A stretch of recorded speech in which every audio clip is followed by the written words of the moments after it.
Hello, welcome to LMU Tri-State News. I'm Ashley Hurley. Thank you for joining us. The bond for Campbell County school shooter Kenny Bartley was set at $2,000 and he was released into his father's care last Monday. This comes after Bartley allegedly threatened to kill his father last Saturday night, and the 22-year-old is charged with domestic violence by assault, resisting arrest, and escape. The Campbell County Sheriff's Office was dispatched to the Bartley's home when the father said he was in fear for his life. Upon his release, he will not be allowed to possess a firearm or consume alcohol or any other controlled substance. A court date was set for July 11th. Prosecutors are seeking the death penalty for a man accused in the death of a 3-year-old Campbell County girl. A Campbell County special grand jury indicted 33-year-old Joshua Comer last Tuesday on first-degree felony murder charges in the death of Gabriella Orton. The girl's mother, Amber Orton, was arrested and charged with aggravated child abuse. Both Comer and Orton appeared in court Friday, where each pled not guilty. They will meet again on July 28th in order to schedule a trial date for both. Joshua Comer took Orton to La Follette Medical Center's emergency room on June 10th, where she was pronounced dead shortly after her arrival. Final autopsy results are still pending, but officials say there was visible evidence of serious physical abuse. The child's age will be a substantial factor in seeking the death penalty. Comer and Orton are currently on the same indictment, which means they will be tried together. Rain didn't stop the streets of Cumberland Gap from being filled with those visiting the White Lightning Festival over the weekend. The festival was filled with live entertainment, great food, and activities for all ages. To tell us more, here is Caitlin Klein. White Lightning Trail Festival brings hundreds of people to the Cumberland Gap to watch musical acts, crafting demonstrations, and see the sights. But the festival does more than just draw attention to the musical acts. It also provides a great economic boost to the community. The White Lightning Trail Festival has started in the Cumberland Gap for the past 4 years. Every year, the festival brings people to the Gap and they experience the rich history the area holds. And while the visitors are sightseeing and enjoying their time, they are helping the people and community of Cumberland Gap gain revenue and notoriety. The White Lightning Trail Festival is known all around East Tennessee, and because of that, the Cumberland Gap area is getting more notice every year. The White Lightning Festival is held every year in the summer, sometime in June. Reporting for LMU Tri-State News, I'm Caitlin Klein. We continue our candidate introductions today with 2 district attorney candidates. The second will be showed later in the show. The order that we will be airing is in alphabetical order. So let's meet our first candidate for today. Hello, welcome into a special segment of LMU Tri-State News. I'm here with one of the candidates seeking election coming up in August. Now, do you want to introduce yourself to the community and tell us what you're running for? Sure.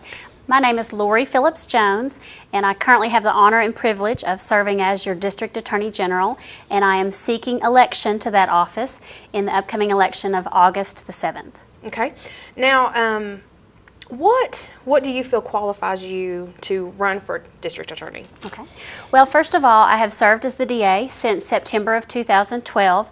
Upon the retirement of my predecessor, I was appointed by Governor Haslam to fulfill the remaining term, and I have had the honor and privilege of doing that since then. When I first came into office, I wanted to look at any deficiencies that we had and make sure that we were prosecuting all the cases that we had to the fullest extent of the law. We've done that. We've worked really hard to maintain great customer service. In my past, I've worked in every aspect of the office. I have been a college intern, a law school intern, started out in juvenile court in Campbell County, then became the chief prosecutor for Scott County. Right before the birth of my son, I had a short stint in private practice and then was able to come back to the DA's office under the Project Safe Neighborhoods grant. Under that grant, I got to prosecute violent criminals in both state and federal court. So I was cross-designated to prosecute for the U.S. Attorney's Office.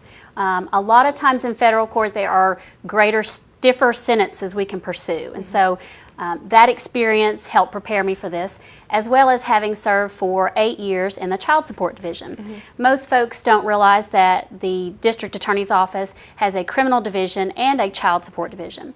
We collect over $10 million a year in child support across the 5 counties. And when I was a child support attorney, we had 10,000 cases for 2 lawyers. So that is definitely some hard work.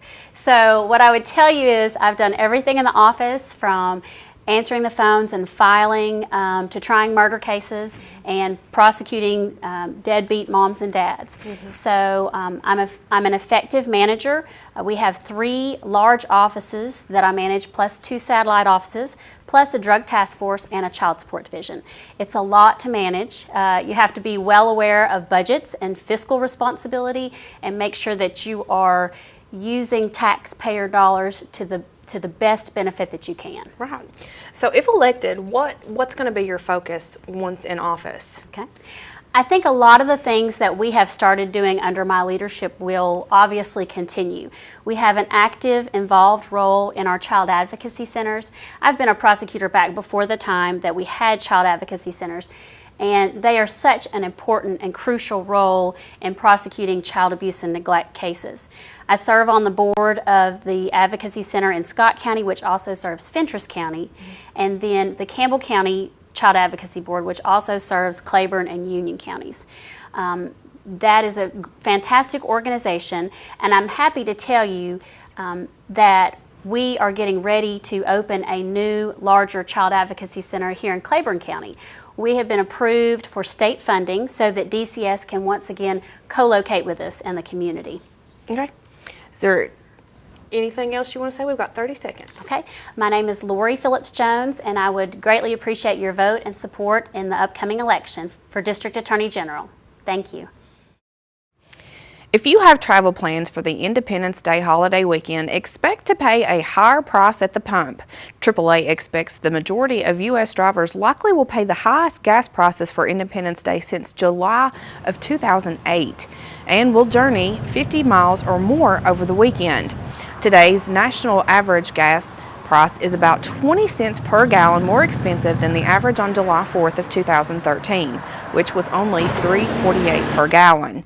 In recent years, gas prices have declined in the weeks leading up to Independence Day, but this has not occurred this year due to the higher crude oil costs as fighting intensifies in Iraq. AAA does not believe that high gas prices will have a significant impact on the number of people traveling, but it could result in some consumers cutting back on dining, shopping, or other trip activities. Have you ever wondered how close lightning is when you hear thunder? To answer that question and give us more information, let's turn to our weather spotter, Rachel Maddie. When thunder roars, go indoors. That's the motto of Allie, the mascot of the Skywarn team from the National Weather Service. The National Weather Service gives this warning because thunder is the sound that accompanies lightning. So if you can hear thunder, you are close enough to get struck by lightning. Lightning can also travel over 10 miles, so it is always a good idea to go indoors as soon as you can hear thunder, even in the distance. The National Weather Service offers Leon the Lion Safety Game. The game will test your knowledge on lightning safety.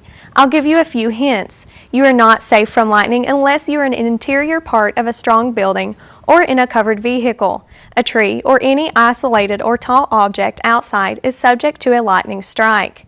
Also, do not forget, lightning can travel 5 ways: by direct strike, side flash, ground current, conduction, and by streamers.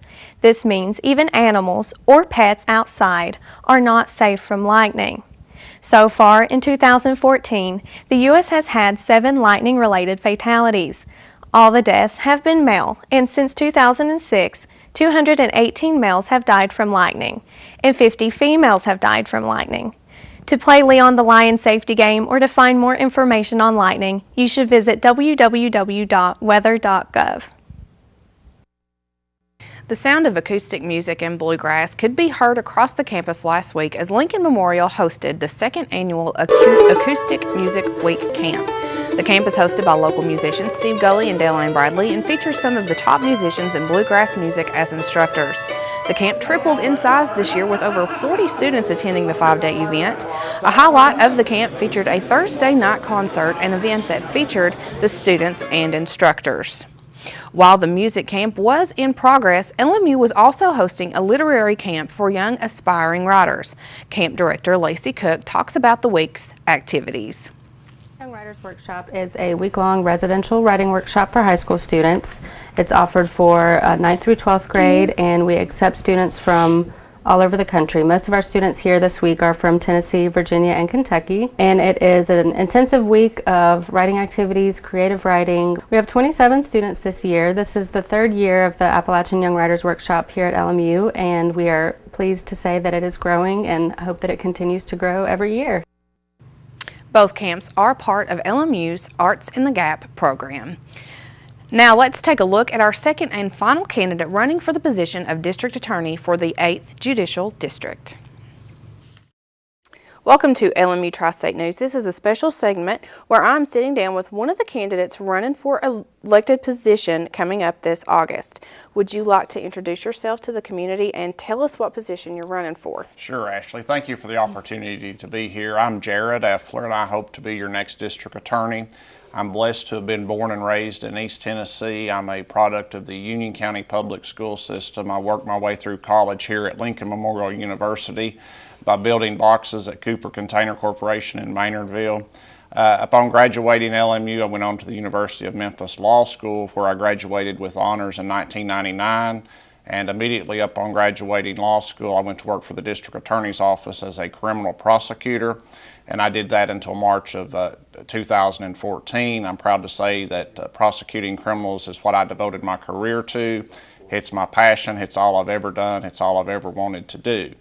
My wife Mary is a career educator in the Union County Public School System. We are blessed with two wonderful daughters, Katie Beth, who is 10, and Mia, who is 6, and they keep us busy.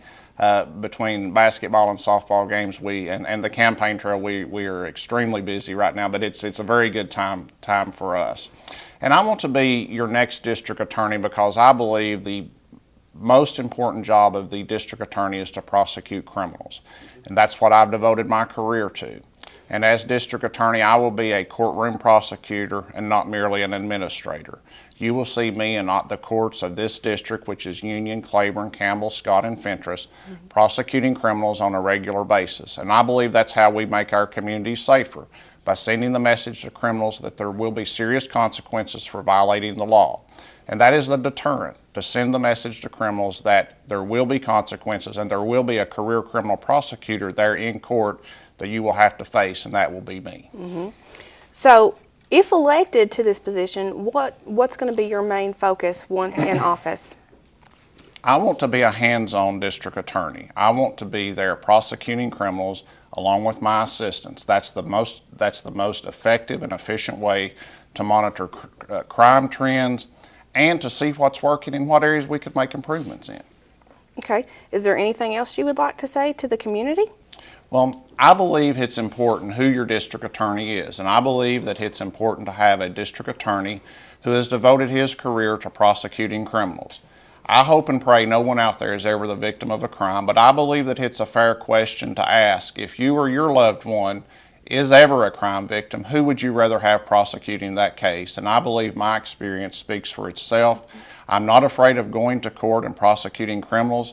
Throughout my career, I've prosecuted some of the most serious crimes our district has ever seen. I've obtained 6 first-degree murder jury convictions.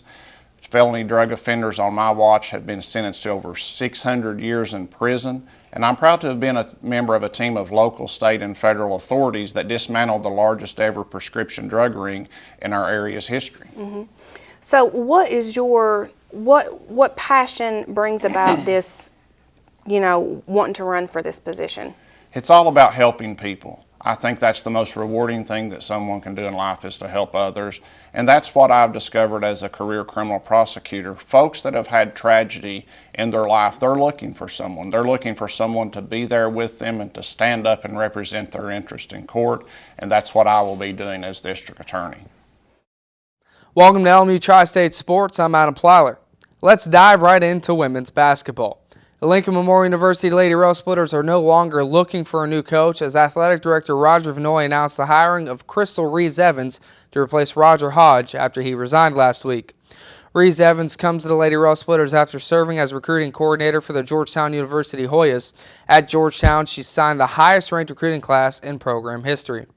Reese Evans was a successful player as well at both Southern Mississippi and Liberty, where she helped lead the Flames to their first ever number 15 seed in the NCAA tournament. Reese Evans will begin her duties as the head women's basketball coach immediately. Looking for something to do this week, the Tennessee Smokies open up a 4-game homestand on Monday with the Montgomery Biscuits. The series will end on July 3rd with Independence Day fireworks. To purchase your tickets, log on to the Tennessee Smokies website or call their box office at 865-286-2300. That's all for sports. This week's entertainment report is next on LMU Tri-State News.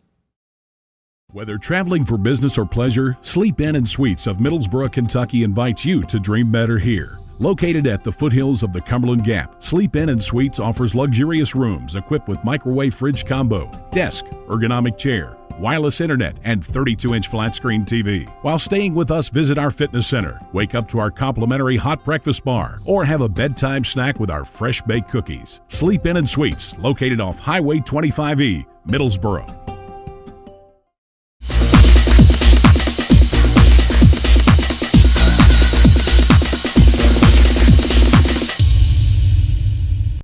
This week, to start the segment off, I have a bit of a fun fact for you. In the horsehead scene in The Godfather, John Marley's, who plays Jack Wool's scream was actually one of real terror.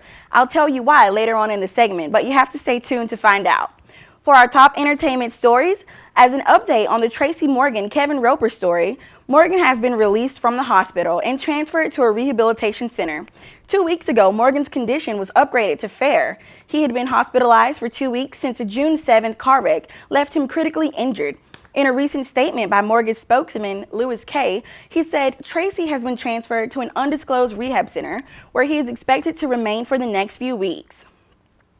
The HBO fantasy drama Game of Thrones welcomed real royalty to their Ireland set. Queen Elizabeth and Prince Philip toured the set and other iconic places within the series' fictional 7 Kingdoms of Westeros. Their visit was a part of a 3-day state visit to Northern Ireland. Along the tour, executive producers and writers David Benioff and Dan Weiss showed the royals the medieval drama's array of costumes and weaponry. The Queen and her husband also chatted with a few of the cast members. However, the pinnacle moment was when Her Majesty came face to face with the Iron Throne. According to the show, the Iron Throne is forged with 1,000 swords that were surrendered in war. It is also the most sought-after seat in the kingdom. The Queen admired the seat but declined when asked if she would like to take the seat. The 4th season of Game of Thrones just finished showing on HBO. In April of this year, HBO formally commissioned both season 5 and 6 simultaneously, which was the first time HBO had done that for a major drama series. Game of Thrones season 5 is set to premiere in April 2015. Filming has wrapped up on The Hunger Games: Mockingjay Part 2. It's the final chapter in the cinematic adaptation of Susan Collins' dystopian young adult novel trilogy. This movie marks the end of the franchise and ends the era of the Katniss, Gale, Peeta love triangle, who were played by Jennifer Lawrence, Liam Hemsworth, and Josh Hutcherson. It must have been a bittersweet occasion as executive producer Nina Jacobson took to Twitter saying, "Goodbye, Berlin," with deepest thanks to our remarkable Mockingjay cast and crew, posting a picture of a hugging cast. The action-packed Mockingjay Part 2 is scheduled to hit theaters on November 20th, 2015. Even though filming has finished, we still have to wait until November 21st of this year to see Mockingjay Part 1. Big changes are taking place at ABC News. According to E! Online, veteran anchor Diane Sawyer is stepping down from ABC's World News, but she's not leaving the network. On September 2nd, David Muir will take over anchoring duties. According to ABC, Sawyer is said to lead new programming, tackling big issues and extraordinary interviews. Sawyer served as World News anchor for almost 5 years. In a statement, Sawyer said, "After wonderful years at World News, I decided it's time to move on to a new full-time role at ABC News. I'll be joined by an incredible team of journalists dedicated to enterprise reporting, innovative approaches to breaking news, and new ways of thinking about big issues and events around the world. I look forward to exciting work together and great times ahead." Coming up next is Joseph Lewis. Join him as he tells you what to expect in the box office and reviews the movies that are showing on the silver screen right now. The J. Frank White Academy is more than a high school. Your child will have room to grow in mind, body, and spirit. Small, safe learning environments, individualized learning plans, and cutting-edge technology. Every child deserves a quality education in a safe, nurturing environment. Our college prep program teaches a love of learning, self-discipline, and service to others. The Academy is fully accredited by Advanced Ed. You have a choice at the J. Frank White Academy. Hello, I'm Joseph Lewis, bringing you all the latest information in the world of movies. Tops at the box office last weekend included Transformers: Age of Extinction, which came in at #1 with $100 million domestically, making for the biggest opening of the year so far. The film also grossed another $200 million in international markets, bringing its impressive total to $300 million. Coming in at second place was 22 Jump Street, pulling in another $15 million, and it was closely followed in third place by How to Train Your Dragon 2, which made $13 million. Coming to theaters this week is Deliver Us from Evil, the latest exercise in horror from Sinister director Scott Derrickson.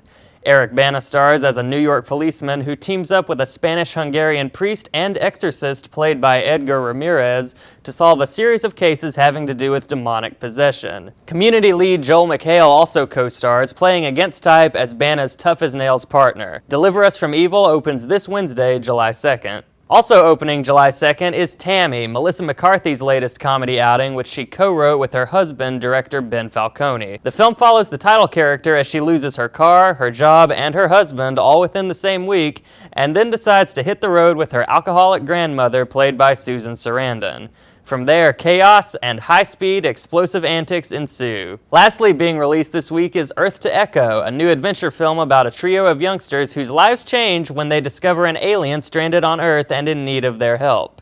The trailer for Earth to Echo plays like a mix of E.T., WALL-E, and Super 8, and the film may be a good choice for families this 4th of July holiday. Now playing in theaters is Transformers: Age of Extinction, the fourth film in Michael Bay's hugely popular action sci-fi franchise.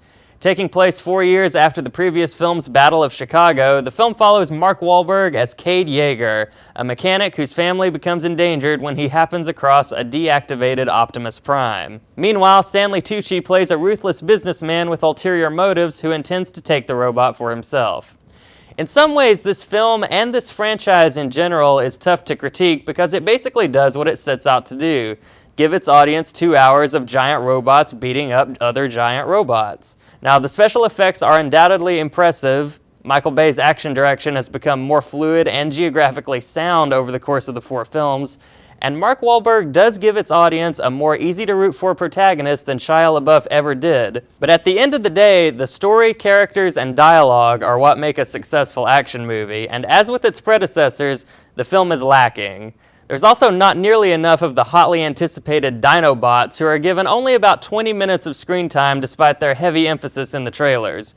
With Age of Extinction, more than possibly any other movie I've seen this year, your mileage may vary. Available on VOD this week is They Came Together, a parody of romantic comedies from David Wayne, director of the equally offbeat comedies Role Models and Wanderlust. Amy Poehler plays Molly, a klutzy but endearing candy shop owner who meets and falls for Paul Rudd's Joel, an employee of Candy Systems Research, a high-profile corporation threatening to shut down her store.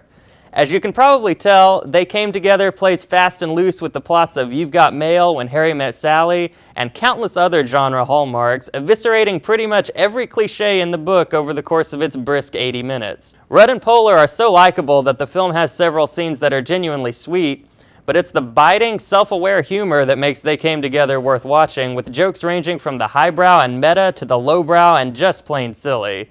It also features one of the most impressive supporting casts of the year, stacked top to bottom with some of the biggest names in comedy today, such as Bill Hader, Ellie Kemper, Jason Mantzoukas, and many others. There's also one particularly inspired cameo near the end that has to be seen to be believed.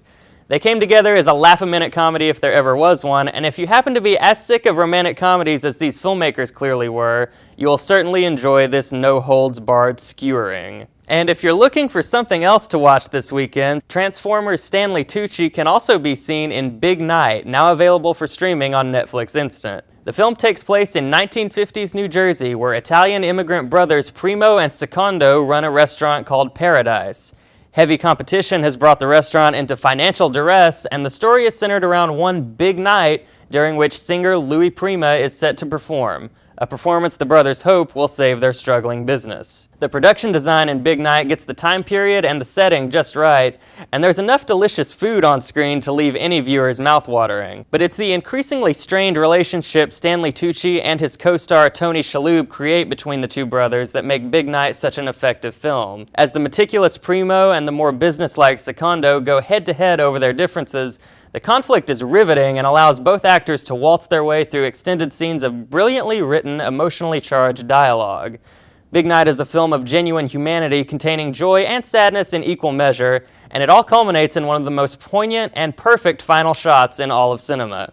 That's all for this week in the world of movies. I'm Joseph Lewis, and we'll be back after these messages. It's the Old Town Grill. The Old Town Grill is a special place where you bring more than family, more than friends. Bring a hearty appetite, because at the Old Town Grill, you'll never walk away hungry. A delicious change from the ordinary. The perfect place to bring the entire family. The best food and plenty of it. Join the fun and treat your appetite to something special. It's the OTG. The OTG is the place to be. Thanks, Joe. In local entertainment, the Niswonger Performing Arts Center, better known as Impact, in Greenville, Tennessee, is in the midst of their 10th anniversary season. To commemorate the special date, they are hosting over 40 performances spanning from now running until May of 2015. You can catch performances from the Bacon Brothers, Sinbad, Jack Hanna, Chef Robert Iron, just to name a few. To find a show and attend, visit www.impactgreenville.com. The Wizard of Oz is showing this weekend at the Barter Theater in Abingdon, Virginia. You could bring your whole family to watch as Dorothy and her special friends travel down the yellow brick road in this spectacular musical. Also showing at the Barter Theater are A Facility for Living. The Barter Theater advertises it as one of the funniest plays about a nursing home you'll ever see. For showtimes and ticket information, visit bartertheater.com. Do you remember the fun fact from earlier in the segment? Here's a video to help your memory.